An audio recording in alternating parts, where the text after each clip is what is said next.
തൃശ്ശൂർ പാലപ്പള്ളിയിൽ ജനവാസ മേഖലയിൽ കടുവ ഇറങ്ങി. പാലപ്പള്ളി KFRIക്ക് സമീപമാണ് കടുവ ഇറങ്ങിയത്. കടുവയെ പിടികൂടാൻ കൂട് സ്ഥാപിക്കണമെന്ന് പ്രദേശവാസികൾ ആവശ്യപ്പെടുന്നു. പാലപ്പള്ളിയിൽ നിന്ന് സൂരജ് സജി തത്സമയം ചേരുന്നു. Suraj Saji, good morning. ഈ പാലപ്പള്ളിയിൽ കടുവ ഇറങ്ങുന്നത് ആദ്യ സംഭവമാണോ?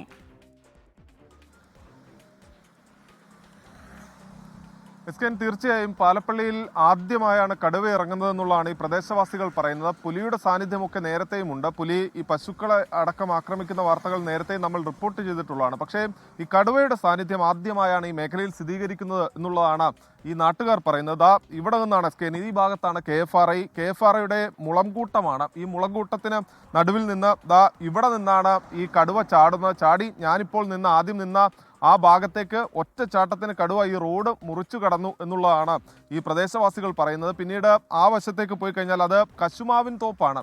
ദൃശ്യങ്ങളിലേക്ക് പോയി കഴിഞ്ഞാൽ തന്നെ വലിയ കാട് പിടിച്ച് കിടക്കുന്നത് നമുക്ക് കാണാം. കശുമാവിൻ തോപ്പാണ്, പക്ഷെ ഭയങ്കര കാടാണ്.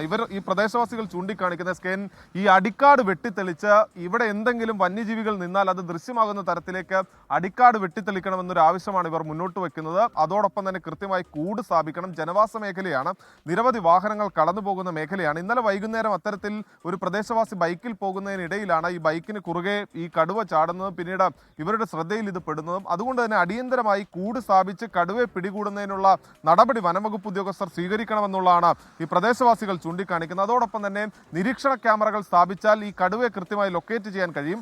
അതുകൊണ്ട് തന്നെ ഇന്ന് രാവിലെ ഇവിടെ ആളുകൾ സംഘടിച്ചുകൊണ്ടിരുന്ന വനംവകുപ്പ് ഓഫീസിലേക്കടക്കം പ്രതിഷേധവുമായി എത്താനുള്ള ഒരു നീക്കത്തിലേക്ക് അവർ കാര്യങ്ങൾ പോയിട്ടുണ്ട്. നമുക്ക് ഈ പാലപ്പള്ളിയിലേക്ക് വരികയാണെങ്കിൽ കാട്ടാന ശല്യം കൊണ്ട് പൊറുതുമുട്ടിയ ഒരു നാടാണ്. ഈ വന്യജീവി ആക്രമണം തുടർക്കഥയായതോടുകൂടി ഇത് പുറത്തു പറയാൻ പോലും കഴിയാത്ത അവസ്ഥയിലാണെന്നുള്ളതാണ് ഇവിടത്തുകാർ പറയുന്നത്.